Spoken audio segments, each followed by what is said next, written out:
నమస్తే రమగారు. నమస్తే జయ. రమగారు, మనము చీకటి చిన్నరాజు చెప్పుకుంటూ ఉన్నాం.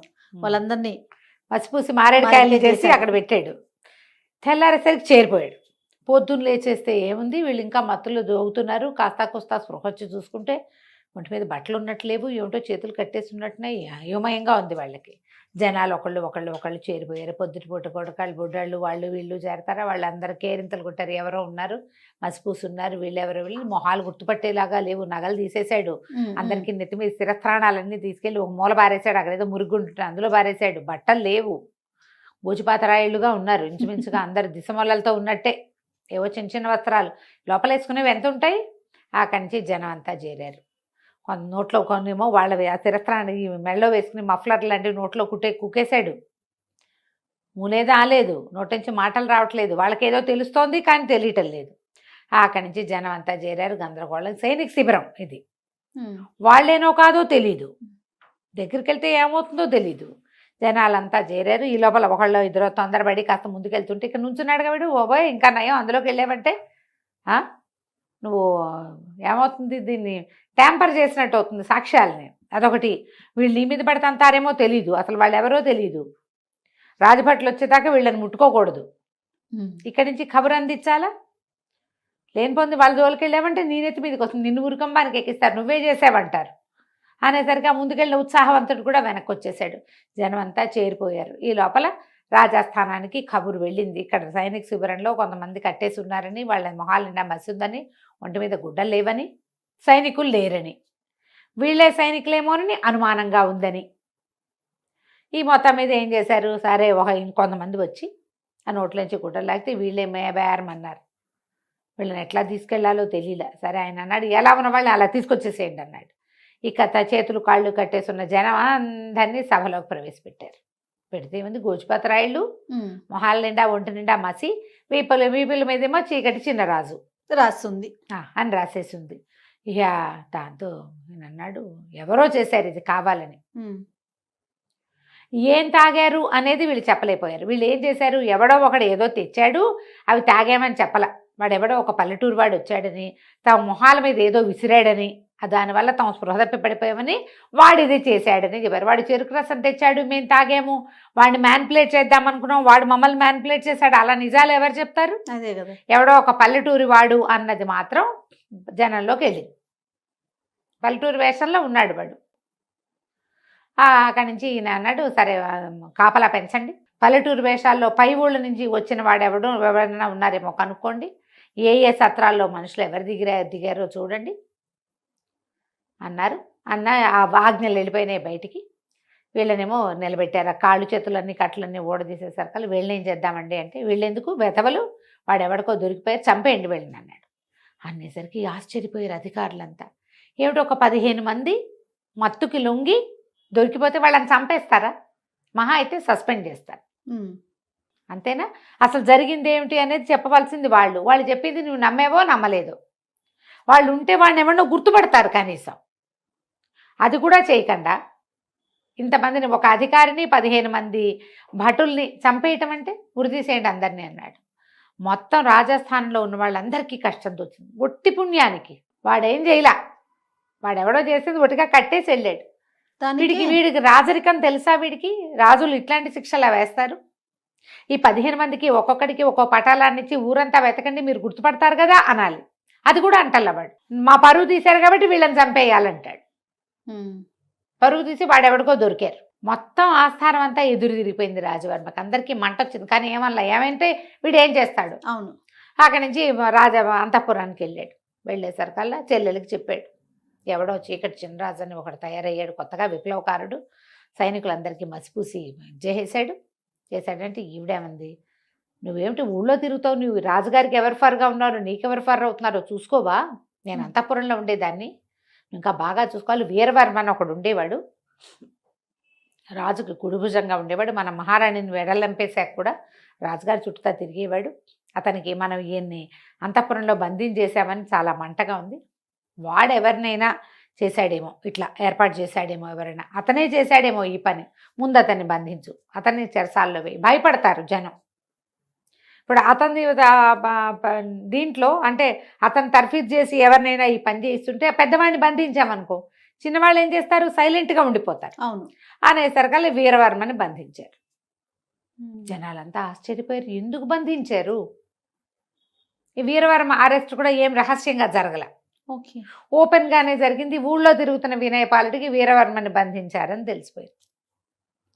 తెలియంగానే ఇతను ఏం చేశాడు, అక్కడికి ఒక పావురాయి టపా మీద పారాయణ స్వామివారికి కబురు పంపించాడు, వీరవర్మని బంధించారు, ఏం చేయను అని. చెరసాలలోకి రెండో పక్క నుంచి ప్రవేశించచ్చు, వీరవర్మని విడిపించు, వీరవర్మ మనవాడు అని కాగితం వచ్చింది. ఇతను ఏం చేశాడు, చెరసాల బయట నుంచి చూడడానికి అదొక చాలా పెద్దది, దానికి వెనకాల భాగంలో ఒక నది ఉంది. ఆ నది నిండా మొసళ్ళు ఉన్నాయి. ఆ మొసళ్ళు ఏంటంటే కొంత సమయం ఇట్లా పైకి వచ్చి విశ్రాంతి తీసుకుంటాయి. ఆ విశ్రాంతి తీసుకునే సమయంలో వెళ్ళగలిగితే ఒక రకం. ఎట్లా వెళ్ళాలి, ఏం చేశాడు, మాంసం కొనుక్కున్నాడు. బోళ్ళనే మాంసం ముద్దలు ఒక సంచిలో వేసుకుని సాయంకాలం దాకా ఆగి చీకటి పడేదాకా రాత్రి వేళ ఇక నది దాటడానికి ప్రయత్నం మొదలుపెట్టాడు. మాంసం ఉంది, ఒకవేళ మొసళ్ళు వస్తే ఒక మాంసం ముక్కేసి తప్పించుకోవచ్చు. అడి తిరిగి మొత్తానికి చెరసాల వెనక భాగంలో చేరాడు. వెనక భాగంలో చేరితే అక్కడ ఏం చేశాడు, తన దగ్గర ఒక చిన్న సాధనం ఉంది. రాత్రి ఇదంతా ఈదుకుని వెళ్ళేసరికి అలసిపోయాడు. రాత్రికి బాగా రాత్రి అయ్యేసరికి పడుకుని నిద్రపోయాడు. అక్కడి నుంచి ఏం చేశాడు, అర్ధరాత్రికి 1 గంట 2 గంటలకు మెలకు వచ్చాక చిన్న ఇంత ఇనప సాధనం తెచ్చాడు. ఈ నది నీటికి వెనకాల భాగాలు నానిపోయి ఉంటాయి, కదలకపోతే ఏమీ కదలవు, కానీ దెబ్బ కొడితే కదులుతాయి. ఓకే. ఏం చేశాడు, అంత కొట్టి పెద్దదే దాంట్లో ప్రవేశించాడు. ఇతను ఎక్కడున్నాడో తెలియదు. వెళ్ళి చూస్తే ఎవరి దారిని వాళ్ళు నిద్రపోతున్నారు. దానికి చెరసాల మీద అతను కనుక్కున్నది ఏంటంటే, లోపల నుంచి బయటకు వచ్చే మార్గాలు లేవు కాబట్టి లోపల పెద్ద కాపలా ఉండదు, అక్కడోడు ఉంటారు. లోపల నుంచి బయటికి రావడానికి ఒకే ఒక పెద్ద దారి ఉంది, పెద్ద దారిలో 100 మంది ఉంటారు. రెండో దారి ఈ నది. నదిలోకి ఎవడెళ్తాడు, చాలా ఎత్తు, దాని నిండా నీళ్లు, దాని నిండా మొసళ్ళు, కాబట్టి ఎవడు ఆ వైపు ప్రయత్నం చేయడు. ఎట్లా తప్పించుకోవాలి అని ఇదంతా చూసి ఏం చేస్తాడు, లోపలికి వెళ్ళిన తర్వాత ఒక ఖైదీ ఎవరో ఒక అతను ఇట్లా బయట చెప్తాలాగా ఉంటే అక్కడ పడుకుని ఉంటాడు. ఆ పక్కన చేరాడు. అన్న వీరవర్మని బంధించారంటగా, ఏం చేస్తారంటే, ఏముంది చేస్తారా, పట్టుతాడేసి ఊరేస్తారు రేపొద్దున అంతే. మరి ఊరేసే ఎటానా, మరి ఒకళ్ళని ఊరేసుకుంటుంటే అంతేరా, అయితే పారిపోవడానికి దారి ఉందా అన్నా అంటాడు. ఎందుకు లేదురా దారి, బ్రహ్మాండంగా ఉంది, బయటకు వెళ్తే చంపేస్తారు, దాని మీద లోపల చచ్చిపోవడం బెటరు అనేసరికల్లా, కాదన్నా పొద్దున్న రాళ్ళు కొడుతుంటే ఒకటి చెప్పాడు నాకు, నది వైపు నుంచి పారిపోవచ్చు అంటన్నా, దానికి దారి ఉందంట అన్నాడు. అనగానే వాడు అన్నాడు, ఆ రెండో ఖైదీ, ఒరే పారిపోయే వీలుంటే మనం పోదాం రా, వీరవర్మ ఎందుకురా మనకన్నాడు. అటగాదు, వీరవర్మని తీసుకెళ్తే వీరవర్మ కోసం వెతుకుంటారు, వీరవర్మ పెద్దవాడు, మనం చిన్నవాళ్ళం కదా, మన్నెవరు పట్టుకుంటారు, ముందు వీరవర్మ ఎక్కడున్నాడో చెప్పు అని అడిగాడు. ఎందుకు చెప్పను, నాకు తెలుసు, నేను పొద్దునే చూసా, పద వెళ్దామని ఆ వీరవర్మ దగ్గరికి తీసుకుపోయాడు. ఆ లోపల ఉన్న ఎవరు 2 సెంట్రీలు ఉన్నారు అంతే. వాళ్ళని చూసి ఓ పక్క నుంచి చెరుకో దెబ్బ కొట్టి వాళ్ళని లాగేశాడు. ఆ వీరవర్మ ఉన్న దాని దగ్గరికి వెళ్ళారు. దానికి ఏం పెద్ద తాళం లేదు, పాడు లేదు, ఇట్లా తోసి పెట్టారు. అతను ఒక 50 ఏళ్ల వాడు. అక్కడికి వెళ్ళి, నేను తప్పించడానికి వచ్చాము అనేసరికల్లా, మీరెవరు, నేను ఎందుకు బయటకు తీసుకెళ్ళి నన్ను చంపేస్తారన్నాడు. చంపేమో, మేము పారిపోవటానికే వచ్చామని చెప్పి తీసుకొస్తారు బయటికి. తీసుకొచ్చి ముగ్గురు కలిసి ఆ దారి గుండా వెళ్ళిపోతారు బయటికి. అప్పుడు వీరవర్మని అడుగుతాడు, నదిలో మొసళ్ళు ఉన్నాయన్నారు, నాకు ఒక్క మొసలు కూడా కనపడలేదు, వీటికి ఈ నదికి ఇంకో దారి ఉందా? ఆయన పక్కపక్కనవే, లేదు, నదిలో అసలు ఒక్క మొసలు కూడా లేదు, సైనికులే ఒకళ్ళిద్దరిని చంపేసి మొసళ్ళు లాక్కుపోయినాయని ఊర్లో ప్రథ పుట్టించారు. మొసళ్ళు లేవని తెలిస్తే ఎవడో ఒకడు ప్రాణాలకు తెగించి వచ్చేస్తాడు, మొసళ్ళు ఉన్నాయంటే రారు కదా, భయపడతారుగా. అందుకని మేమేరు చేసిన ఏర్పాటే, రాజుగారు చేసిన ఏర్పాటే ఇది, మొసళ్ళు ఏమీ లేవంటే ఈదుకుంటూ ముగ్గురు బయటికి వెళ్ళిపోయారు. తెల్లవారుజాముకి వీళ్ళు దాటేటప్పుడు, కంతలోంచి దాటేటప్పుడు ఏం చేశారు, వాళ్ళు మొదట పెట్టిన కంత ఎంత, మన చీకటి చిన్నరాజు రావడానికి వినయపాలుడు వచ్చే కంత, ముగ్గురు వెళ్ళడం కోసం చుట్టూతా అంచులన్నీ పగలగొట్టారు. తెల్లవారుజామునే ఒకడెవడో బాత్రూమ్కి వెళ్ళటం కోసం లేచి, అప్పుడు కొంచెం వెన్నెల బాగా ఉంది, వెలుగు, ఎండాకాలపు దగ్గర రోజులు, తొందరగా వెలుతురు వచ్చేసి ఆ కంత కనపడింది వాడికి. కనపడ్డం ఏమిటి సెంట్రీల కోసం చూస్తే లోపల ఉన్న సెంట్రీలు చాలా తక్కువ మంది ఉన్నారు సైనికులు. వీడు ఒకళ్ళు అందరినీ లేపుకొచ్చేసి, అరే ఇటు నుంచి పారిపోవచ్చురా, నదిలో పడిపోతే పోతాం, పోని మొసళ్ళు ఉన్నాయి, ఒకళ్ళనో ఇద్దరినో లాక్కుపోతాయి, మిగిలిన వాళ్ళంతా బతికేస్తాం కదా అని చెప్పేసి మొత్తం లోపల ఉన్న ఖైదీలా అందరూ బయటకు వచ్చేసారు. వీరవర్మే బయటకు వచ్చిన సంగతి తెలీదు, ఖైదీలందరూ పోయారు కదా, అంతా బయటకు వచ్చేసారు. వీళ్ళు ఇదంతా ఈదుకుంటూ అడవి దారి పట్టారు. అతనికి ఈ కుర్రాన్ని చూసినప్పటి నుంచే అనుమానంగా ఉంది, వీడిని ఎక్కడో చూసినట్టుంది పిల్లాడిని అని. అక్కడికి తీసుకెళ్ళాడు, అడవికి తీసుకెళ్తే అడవి మొదటి విభాగంలోనే పారాయణ స్వామివారు చిన్న కుటీరం నిర్మించుకుని మణిమాలాదేవితో సహా అక్కడే ఉన్నాడు. అందులోకి వెళ్ళేసరికల్లా ఆయన చూసి దండం పెట్టాడు, ఈ కుర్రాడు నన్ను రక్షించాడండి అంటే, కుర్రాడు కాదు నిన్ను రక్షించింది, నిన్ను రక్షించిన కారణం ఇంకొకటి ఉందని అమ్మాయి అని పిలవగానే ఆవిడ లోపల నుంచి వచ్చింది. ఆవిడ చూసేసరికల్లా గంటపేడ, అమ్మ బతికే ఉన్నారా తల్లి, సంతానం కలిగిందా మీకు, ఎట్లా ఉన్నారు ఇంతకాలం అని అడిగితే, నాకు కలిగిన సంతానమే నిన్ను తీసుకొచ్చిందిరా నాయన అని చెప్పి, ఇగో పిల్లవాడు ఈయనే యువరాజు అని చెప్పేసి చాలా సంతోషించాడు. రాజుని బంధించారు. అయితే మనం రాజుని బయటికి తేడా, నేను బతికే ఉన్నాడు, ఆయన చావల, మరణించలేదు, జీవించే ఉన్నాడు. అంతఃపురంలో ఒక ప్రత్యేకమైన ఇది ఉంది, చెరసాల లాంటిది, దాంట్లో అందులో ఉన్నాడు. నేను ప్రజల్ని పట్టుకోగలుగుతాను, ప్రజలంతా కూడా రాజే కావాలని కోరుకుంటున్నారు, రాజవర్మ పద్ధతులు మంచివి కాదు, మన సొంత సైనికులకి మనం శిక్షలు వేయకూడదు, ఎప్పుడు శిక్ష ఇంగానే మన మీద వ్యతిరేకత వచ్చేస్తుంది. అతను అట్లాంటివి ఎన్ని చేశాడు, మొత్తం రాజ్యాన్ని చేజెక్కించుకున్నాడు. మనం ముందు రాజుని గనక తప్పిస్తే అప్పుడు ఏ పనైనా చేయొచ్చు. రాజుని తప్పించటం ఎలా, రాజుని తప్పించాలంటే సులువైన మార్గం ఏంటంటే మంత్రి కులశేఖరుణ్ణి పట్టుకోవడం. కులశేఖరుడి మీద కూడా కొంత తేడా వస్తుంది, ఇంకా కొద్ది రోజుల్లో కులశేఖరుని కూడా తప్పిస్తారు. రాజ్యం ఆనుపాను తెలియటం కోసం వీళ్ళని ఉంచాడు. అదంతా మొత్తం రాచరిక పట్టంతా వచ్చిందంటే కులశేఖరుని కూడా తప్పించేస్తారు. కానీ ఈ అంతఃపురంలో ఏ ప్రాంతాలకి ఎలా వెళ్ళాలి అనేది, ఎట్నుంచి బయటికి రావాలనేది కులశేఖరుడికి తెలుసు అని, నువ్వు కులశేఖరుడి దగ్గరికి వెళ్ళు అని చెప్పి వీరవర్మ వీళ్ళతో పాటు అడవిలో ఉండిపోయాడు. రకరకాల ఉత్తరాలు రాసిచ్చాడు. ఒక్కొక్కళ్ళకి ఉత్తరాలు అందిస్తే వాళ్ళంతా సిద్ధపడతారు రాజవర్మ మీద మనం తిరగబడ్డం కోసం.